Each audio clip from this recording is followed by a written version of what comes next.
Podcast నచ్చితే like చేయండి, share చేయండి, సబ్స్క్రైబ్ చేయండి, ఫాలో అవ్వండి. ఇంకో కథ వినాలండి, నేను ఎక్సైటింగ్గా ఉన్నా. హలో పిల్లలు, మా రేయాన్స్ ఎక్సైటింగ్గా ఉన్నట్టు మీరు కూడా ఎక్సైటింగ్గా ఉన్నారా? సరే అయితే ఇప్పుడు ఈ పాడ్కాస్ట్లో నేను మీకు హంసరాజు ఈ దీర్ఘముఖుడి మాటలు విని అతనితో ఇలా అంటున్నాడు. దీర్ఘముఖ, ఎదుటివారి శక్తి సామర్థ్యాలను అంచనా వెయ్యక అహంకారంతో విర్రవీగితే చివరకు ప్రాణాలకు ముప్పు తప్పదు అంటూ దానికి ఒక కథను చెప్పాడు. హంసరాజు చెప్పిన పావురాల కథ. పూర్వం ఒక ప్రాంతంలో అతి పురాతనమైన దేవాలయం ఒకటి ఉండేది.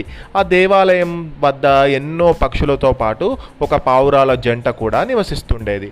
ఒకరోజు ఆ రెండు పావురాలు ఇట్లా మాట్లాడుకుంటున్నాయి. ఆడపావురం మగపావురంతో ఇలా అంటుంది, నిన్నటి నుండి ఒక్క పక్షి కూడా ఇక్కడ ఉండకుండా వెళ్ళిపోయాయి. ఎందుకనో అనుకున్నాను. ఎవరినో అడిగితే వాళ్ళు చెప్పారు, ఆకాశంలో ఈ దేవాలయం చుట్టూరా చక్కర్లు కొడుతున్న ఒక డేగ ఒకటి కనిపించింది. డేగ అంటే హాక్. మన శత్రువు ఉనికిని పసికట్టే మిగతా పక్షులు సురక్షిత ప్రాంతానికి తరలిపోయాయి. మనం కూడా ఈ చోటును వదిలి ఎక్కడికైనా పోదాము అంది. మగపావురం నవ్వి, కంగారు పడకు, మనకేం భయం లేదు. పోయే కాలం వచ్చే ఆ డేగ ఇక్కడికి వచ్చింది. అది రాని, దాన్ని చంపేస్తాను నేను అని ఎంతో ఆవేశపడిపోయింది.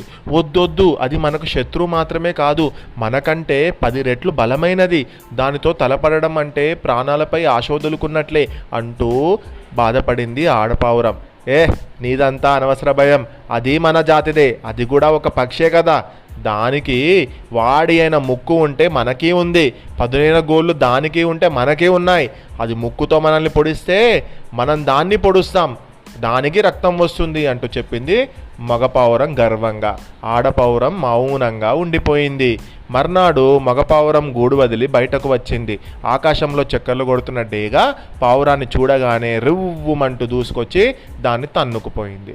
పాపం ఆడపావురం ఎంతగానో ఏడ్చింది. పావురాల కథను చెప్పిన హంసరాజు ఇలా అన్నాడు. దీర్ఘముఖ, విన్నావుగా ఈ కథ? అనువుగాని చోట అధికుల మనరాదు.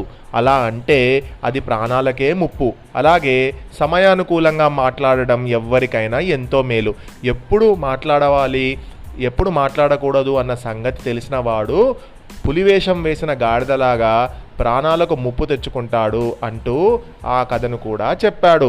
మరి పులివేషం వేసిన గాడిద కథ ఏంటో మనం నెక్స్ట్ పాడ్కాస్ట్లో విందాం.